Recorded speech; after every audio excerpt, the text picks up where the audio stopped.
Vamos falar agora de um caso que aconteceu na BR-020, entre Parambu e Itauá, no sertão dos Inhamuns. Uma família que estava vindo de Brasília para Fortaleza sofreu um acidente envolvendo um carro forte. A Vanifer Monteiro tem os detalhes dessa história. Vanifer, como que aconteceu? Boa tarde para você.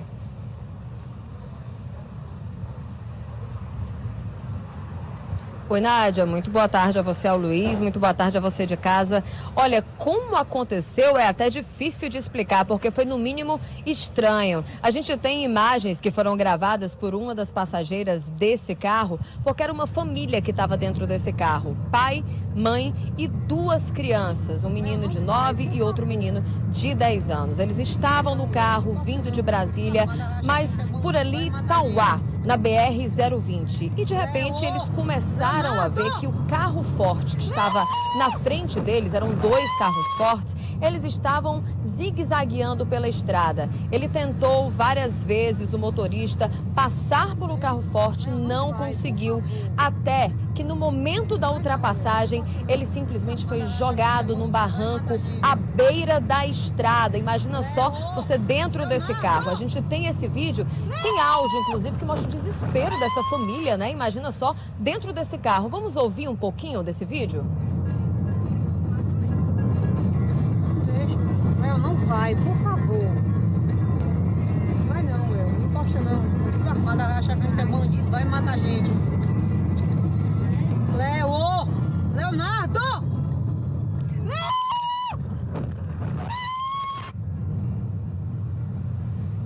Você viu aí o desespero, né? Ela chama pelo marido. E ela começou a filmar, inclusive, porque viu o que estava acontecendo. Não dá, inclusive, para entender. Nós temos uma foto que mostra o estado que o carro ficou dentro do mato mesmo, lá embaixo do barranco. Quem estava dirigindo esse carro era o Leonardo Porto, que está aqui ao meu lado. Ele resolveu falar com a gente, né, Leonardo? Boa tarde para você. Exatamente porque você não entendeu. Não dava para entender o que estava acontecendo, né? Que momento vocês viram que estava perigoso e sua esposa começou a filmar isso?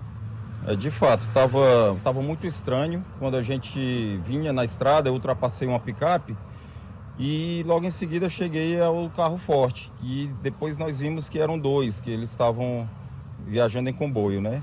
Então, eu tentei fazer a ultrapassagem normalmente e ele começou a fazer movimentos em zigue-zague na estrada. A gente achou estranho e tudo, a minha esposa filmou, disse, olha, tá muito estranho isso, ele pode provocar um acidente, ele entrava... Eu vi que ela pede várias vezes para você não ir, mas em algum momento também tinha que ultrapassar ali, né? Isso, não, nós passamos alguns minutos. Tem outro vídeo que tem mais de 2 minutos de duração e isso já vinha acontecendo antes dela começar a filmar. Quando a picape que eu tinha ultrapassado nos ultrapassou, eu dei passagem para ela, ela foi... Tentou ultrapassar, ele estava no meio, saiu, o carro forte saiu da frente e a picape passou. Quando a picape ultrapassou, eu disse, bom, ele está liberando a passagem. E aí eu assumi a postura para ultrapassagem. Esperei o local que era permitido ultrapassagem na estrada e tudo mais, e avancei para ultrapassar. E ele fechou a porta, ele me fechou e aí eu voltei para minha faixa novamente, ele voltou novamente. Depois, quando ele voltou, que eu fui, ele ficou meio que no meio assim, eu fui tentar ultrapassar e ele entrou na frente. Como eu já vinha lançado para fazer a ultrapassagem, mais rápido do que eles... Você simplesmente foi jogado? Não, eu freiei e tirei para o acostamento. E aí ele jogou o carro contra o nosso, bateu na ponta do nosso carro e jogou a gente para fora da estrada. Eu vi que aparece até uma imagem do carro, era um barranco mesmo, o carro desceu esse barranco, ficou no meio do mato. Alguém se feriu, que é o mais importante nisso tudo, é claro, né? Você estava com sua mulher, seus filhos, você está todo mundo bem? Alguém se feriu? Não, ninguém se feriu, foi tudo tranquilo assim com relação a gente. O carro estragou, foi perda total. Graças a Deus que tem seguro o carro, a gente tinha comprado esse carro há pouco tempo, no final do ano passado, para fazer essa viagem, a gente trocou de carro e tudo mais. E a gente fez o seguro do veículo. A minha esposa se arranhou, porque ela ficou muito nervosa na saída do carro, ela se arranhou porque tinha muitos espinhos, tinha um jurema, árvore muito espinhosa, que a gente quebrou muito, foi um espaço muito grande, porque como era uma descida, um barranco, eu tentei segurar o carro para não virar e fui tentando diminuir a velocidade, foi quebrando pau e tudo, e até que a gente parou no tronco de uma árvore, de uma jurema mais grossa. O que você imagina que estava acontecendo ali? Porque é até difícil imaginar, né? Por que que uma pessoa, num carro forte, ainda mais um carro de grande porte, jogaria um carro para fora da estrada? O que é que se passou pela sua cabeça naquele momento? Bom, eu confesso que eu fui um pouco ingênuo, porque eu nunca imaginaria que eles fossem fazer uma coisa dessas, de jogar o nosso carro para fora da estrada. Ninguém imagina. Pois é, assim, eu não representava nenhuma ameaça, nenhum risco, eu não fiz nenhuma iniciativa de ultrapassagem incorreta, de ultrapassar pela direita quando ele estava na esquerda, de forçar a ultrapassagem e tudo mais.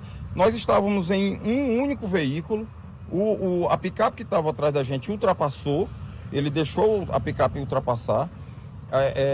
Se a gente tivesse 2, 3 veículos, um encostado atrás do outro, tudo bem, até que justificaria, ele poderia achar que os 3 carros estavam juntos e tal, mas eles eram 2 carros fortes, nós estávamos em um único veículo, minha esposa e eu na frente, as 2 crianças atrás, ninguém estava de rosto coberto, ninguém estava camuflado, não tinha ponta de arma, cano de arma para fora do carro. Não oferecia um perigo. Você tomou alguma atitude depois disso? Porque você estava ali na BR-020, próximo a Tauá, né? O que é que vocês fizeram ali? As pessoas que presenciaram, que testemunharam o acidente, inclusive eu tenho um contato dessas pessoas e tudo mais, elas nos socorreram, ajudaram a gente sair do carro e tudo mais. E eu tentei, minha família ficou lá com essas pessoas, eu fui até um telefone que tinha um pouco distante, um rapaz me levou de moto para fazer a ligação, porque lá não pegava sinal de celular. Eu liguei para a polícia, não tinha nenhuma notificação do acidente até o momento, e a gente demorou algum tempo até chegar no telefone. Ou seja, eles no carro forte não notificaram nada sobre isso? Negativo. Assim, eles poderiam achar que era uma tentativa de assalto, não pararam para prestar socorro. Tudo bem, mas por que eles não notificaram? Por que eles não fizeram a comunicação do acidente? Porque eles viram claramente que o carro saiu da estrada. Você foi à polícia?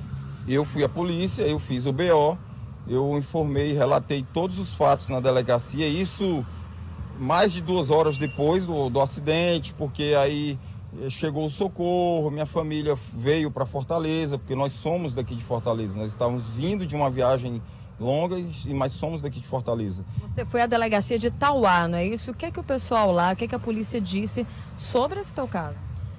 A princípio eles questionaram algumas coisas e tudo mais, como é que o senhor pode provar e tudo. Olha, por acaso minha esposa estava filmando, a gente tem a identificação do carro forte, tem a placa do carro forte, tem a nomenclatura do carro forte, no vídeo dá para ver de relance a lateral do carro forte que caracteriza os carros da Corpus. Então, Isso tudo está no vídeo? Tudo isso está no vídeo. Eu tenho os prints das imagens do vídeo, identificando o carro e tudo mais. Esse carro forte, ele fez, vocês começaram, a sua mulher, no caso, começou a filmar. Tinha feito alguma coisa perigosa com outras pessoas na estrada ali antes de fazer com você? Sim, ele estava trafegando na contramão e um motociclista teve que ir para o acostamento para não colidir com o carro forte. Aí a gente ficava comentando, rapaz, que loucura, ninguém nunca tinha visto uma situação dessa. Não, vou filmar, porque esse cara pode provocar algum acidente, é incrível o que ele está fazendo, que coisa, e tal, ficou comentando e filmando e tal. Não imaginava que fosse com vocês, né? E aí acabou registrando o nosso próprio acidente. Enfim, foi uma questão que a gente não previu, que poderia acontecer, e ninguém nunca ia imaginar que o carro forte de uma instituição, de uma empresa, fizesse de tal forma. Algumas pessoas, eu tenho amigos da polícia, que são atiradores, instrutores de operações da polícia, tudo, mas eles dizem, rapaz, isso aí não existe. esse procedimento está completamente equivocado, porque ele infringiu várias leis, ele trafegou na contramão, ele não deixou, ele bloqueou sua ultrapassagem. Isso aí não é... Só para terminar aqui, Léo, o que vocês vão fazer agora? Você está com um advogado, né? Resumidamente, o que você pretende fazer? Positivo, nós estamos com um advogado, já entrei em contato com ele ontem, já tivemos uma reunião, passei todas as informações do ocorrido e tudo mais. Ele também ficou indignado, sem entender por que aconteceu isso. Vão tentar processar a empresa? Vamos processar a empresa, com certeza, porque a gente vai ter despesas, danos morais e tudo mais, e estamos estudando entrar na justiça comum contra eles com tentativa de assassinato. Tá certo, muito obrigado, Leonardo. Que susto essa família passou, né? O Leonardo, a mulher, 2 crianças, gente, dentro do carro. Um susto que não dá nem para entender, na verdade, o que é que aconteceu ali, viu, Luiz e Nádia?